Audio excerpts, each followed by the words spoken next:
ముఖ్యంగా మనకి ఆ రాజకీయ నాయకులైనా కానీ ఎవరైనా కానీ రాని, ఇప్పుడు జగన్ రాని లేదా ఇప్పుడు చంద్రబాబు నాయుడు రాని, మనకి ఎవరైనా ప్రజలకు పనిచేయాలనేది ప్రతి ఒక్క విషయం జనాల్లో ఉండేది మాత్రం.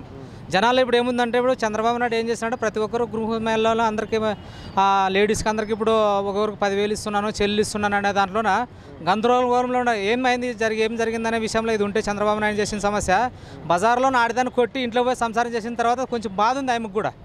ప్రజలకు బాగా పని చేయలేదనేది ఉంది. ఎన్ని వాగ్దానాలు ఇచ్చినాడంటే చెప్పుకోకుండా వాగ్దానాలు ఇచ్చినాడు, లేదనే సమస్య కాదు. ఆ వాగ్దానాలు నెరవేరలేదని ప్రతి ఒక్కరికి ఆందోళన ఉంది.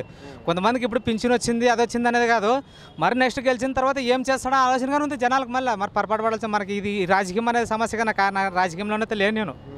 యాక్చువల్గా రిజల్ట్గా మాట్లాడుతున్నాను నేను. ఎందుకంటే మాకు ఆ పార్టీ ఈ పార్టీ అనేది కాదు. ఒక రైతు, నేను రైతు కుటుంబం నుంచి వచ్చినాను. ఎందుకంటే ప్రజల్లో ఇప్పుడు మాకు ప్రతి ఒక్క నాయకుడికి ఏం చెప్పినారు, రైతులకంతా రుణాలు మాఫ్ చేస్తానని చెప్పినాడు. మేము దగ్గర ఆ టైంలో 2 లక్షలు 3 లక్షలు తీసుకున్నాం. ఎక్కడ ఏం మాపైంది అయితే ఏం లేదు. 50,000 మాఫ్ చేస్తున్నాం. మా అందరూ ఏం గతి వాళ్ళ, ఏం తినాలా, రైతు ఏం గతి వాళ్ళు చెప్పు. చాలా మంది ఆందోళన చెందుతున్నాం రైతులందరూ కలిసి. కానీ ఇప్పుడు ఈ పరిస్థితుల్లో మాత్రం మాకు ఎవరు వచ్చినా కూడా ప్రజలకు మేలు చేసే వాళ్ళు వస్తే వాళ్ళకి ఓటు వేయాలనే నిర్ణయం తీసుకున్నారు జనాలు. ఎవరు చెప్పాల్సిన పని లేదు ఆ విషయంలో మాత్రము. ఎవరు ఎంత ఇచ్చినా, ఎవరు ఏం చేసినా, ఎవరిని గెలిపేయాలా, ఎవరిని ఏం చేయాలని జనాలు అది మూవ్ అయితే ఉంది, లేదనే సమస్య కాదు. కానీ దేవుడు పెట్టిన రాతను ఎవరు తప్పిలేరని అయితే చెప్తాను. నీళ్ళు అందరికీ మోటార్ కొనేకి వచ్చినా సార్. ఇప్పుడు నీళ్ళు అందరికీ నేను మోటార్ కొనుక్కొనికి వచ్చినాను. అక్కడ మాకు ఇప్పుడు 10,000 రూపాయలు మోటార్ పడుతుందని చెప్పినారు. ఆ మోటార్ కొనడానికే నీళ్ళు కానీ వచ్చినాము.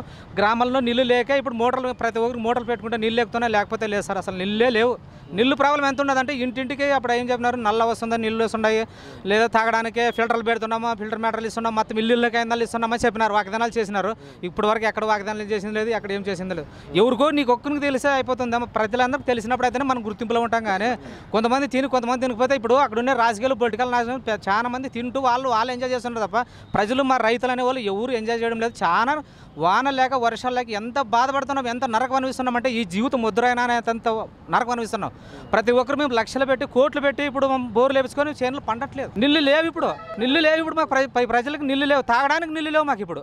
అదే పనికి ఇప్పుడు మోటార్ కొన్నికని వచ్చినాను. 10,000 అని అంటే బయటకు పోతాను, మా దగ్గర అంత డబ్బులు లేవని మేము బయటకు పోతాం. చూడండి అని అంటే కానీ లేదబ్బా 10,000 పడుతుంటుంది, మేము ఏం చేస్తాము.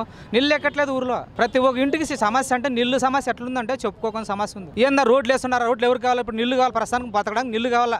ఉన్న రోడ్లు ఉంటాయి లేదనే సమస్య. ప్రతి ఒక్క మనిషికి బతకాలం, ముఖ్యమైనది బతకాలంటే నీళ్ళు కావాలా. నీళ్ళు లేకపోతే ఏం చేస్తావు చెప్పు. ఎన్ని కోట్లు ఉంటే ఏం చేస్తావు. ఏ మనిషి అయినా సచ్చేటప్పుడు నీళ్ళు వచ్చి చంపండి రా అని చెప్తారు, కానీ నీళ్ళు లేకుండా చంపుతారా. రోడ్లు వేసే రోడ్లు తీసుకొని ఏం చేయాలా. కోట్లు శాంక్షన్ చేసిన కొన్ని కోట్లు, అదే కోట్లు ప్రజలకి నీళ్ళు ట్యాంక్ ఇట్లా పైపులు పెట్టి నీళ్ళుడి. ప్రతి ఒక్క మనిషికి నీళ్ళు తాగితే వాడు సంతోషిస్తాడు. కానీ నువ్వేం ఆ టయానికి అన్నం లేకోకుండా బతుకుతాడు, కానీ నీళ్ళు లేకపోతే బతకలేడు ఎవరైనా. కానీ ఏ రాజకీయ నాయకులు రాని నీళ్ళు లేకపోతే బతకలేదు.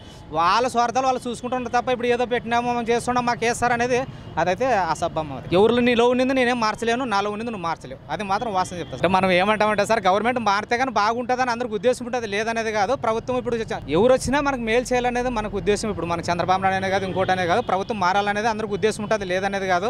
ఎవరు మారినా మరి ప్రజలకు మేలు చేసే వాళ్ళు వస్తే తప్పకుండా ఓటేస్తారు, దానికి ఏమి ఇబ్బంది లేదు. వాగ్దానాలు ఇచ్చేటప్పుడు కరెక్ట్ నీతిగా నిజాతిగా ఇవ్వాలనేదే మన ఉద్దేశం సార్. మీకు ఈ రైతులకి చేస్తామని చేసేటట్లుంటే ఇవ్వండి, లేకపోతే ఈ కూడదు ఉద్దేశాలు. ఇంటింటికి ఒక ఉద్యోగం అన్న ఎవరికి ఇచ్చిన ఉద్యోగం, ఎవరింటికి వచ్చిన ఎవరు సంసారం చేస్తున్నారు నీ ఉద్యోగాల్లో. నేను అడిగే ప్రశ్న అడుగుతున్నా సార్. ఎవరికైనా ఇంటింటికి ఒక ఉద్యోగాన్ని మాకు ఇప్పుడు వరకు అసలు గ్రామాల్లో నీళ్ళు లేవు, ఎవరికి చెప్పుకోవాలి మేము. మాకు నడడానికి రోడ్లు వేస్తుండవు, లేదనే సమస్య. రోడ్డుతో పాటుగా మాకు నీళ్ళు కావాలి. మేము గుంతల్లో పడని పోతాం, కానీ నీళ్ళు లేకపోతే ఎట్లా పోతాం. గుంతలో పడిపోయిన మంచి నీళ్ళు లేకపోతే ఎట్లా. చాలా నీళ్ళు లేక చాలా ఇబ్బంది పడుతున్నారు సార్. ఎక్కడెక్కడ నీళ్ళు ప్రాబ్లం అంటే కొన్ని కోట్లు ఇచ్చినాం ఎవరికి ఇచ్చినా కోట్లు తిన్నోళ్ళు తినుంటారు. బకారులు పెద్ద వాళ్ళు తినుంటారు, లేదనేది కాదు. ఇప్పుడు ఎందుకు ప్రస్తుతం ఏమంటే ఒకటే విషయం సార్, అతి ముఖ్యమైనది ప్రజల్లో ఇప్పుడు సానుభూతిగా రావాలనుకున్నా ప్రజలకు నీళ్లు కావాలి. ఇప్పుడు ఇంటింటికి కుళాయి ఇస్తే ఒకరు సానుభూతి అన్నది వస్తుంది కాదు. బజార్లో పడితే పోయి వాళ్ళ ఇల్లు కాడ పెట్టి ఆ లైన్ వచ్చినప్పుడు పట్టుకుని పోతే ఆయం కొట్లాడి ఎన్ని రంకులు ఉండవంటే వీళ్ళు చేసే సమస్యకి రాజకీయ నాయకులే ఇది, వేరే వాళ్ళు కాదు. దీన్ని కొట్లాడడానికి రాజకీయ నాయకులే దీనికి.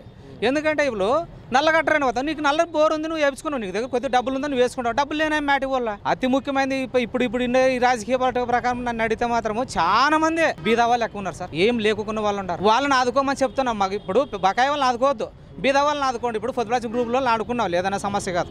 వాళ్ళకి ఏదో ఇచ్చినావు, 3 లక్షలు 3,000 ఇచ్చినావు, ₹1,00,000 10,000 చెల్లిస్తానని చెప్తున్నావు. వాళ్ళు ఒక్కటేస్తే నీకు ఎప్పుడు మునుగదు. వాళ్ళకు కూడా తెలిసే, నా మొగుడు బజార్లో కొట్టినాడు, ఇప్పుడు ఇంట్లో పిలుచుకొని పూజ చేస్తానంటాడు, ఎప్పుడో మరి తంతాడని వాళ్ళకి తెలుసు. అది మాత్రం వాస్తవం చెప్తా. తన్నుకోకుండా నువ్వు పూజ చేసింటే నా పైన మొగుడు కానీ ఆడుకొని గెలుస్తాడు అనేది ఉంటుండే. వాళ్ళలో మాత్రం అది బాధ అనేది. నేను కానీ చాలా మంది అన్నాడు సార్, నా పైన కానీ పొదుపులక్ష్మి గ్రూప్లో మాది 15 మంది ఉన్నది మా గుంపు. 15 మందిని కానీ మీకు ఎట్లుంటే అట్లా చేయండి అమ్మంటే ఒకరితో ఒక ఆలోచన ఉంది సార్. దాంట్లో కూడా ఒకరు వేద్దామని ఒకరు వేయకూడదని ఏం చేసినాడని కొంతమంది మన ఆడోళ్ళ సమస్యలను మా ఇంట్లోనే మాకుంది. ఏ రాజకీయంలో ఉన్నా మా ఇంట్లోనే 5 మంది అక్కడ వేసి 5 మంది ఇక్కడ వేసి అది మాత్రం వాస్తవం. ఏ రాజకీయ నాయకులను రాని ప్రజలకు మేలు చేసే నాయకులు రావాలనేది మా ఉద్దేశం. సొల్ల చెప్పి అబద్ధాలు చెప్పి ఇది ఏదో మోసుకొని మనుషులు మోసం చేసి నన్ను గెలుస్తాను, నన్ను అది ఇస్తాను, ఇది ఇస్తాను, మొత్తము ఈ రాజ్యాన్ని బంగారం మాదిరి చేస్తానంటే నువ్వు చేయలేవని చెప్తాం సార్. నీతో కాదని కానీ చెప్తాం. అది కానీ ఎంత నువ్వు తినగలవు అంతే తింటావు. ఎక్కతక్కలు తింటావు, నువ్వే కక్కుంటావు. ప్రజలను అన్యాయం చేయొద్దు.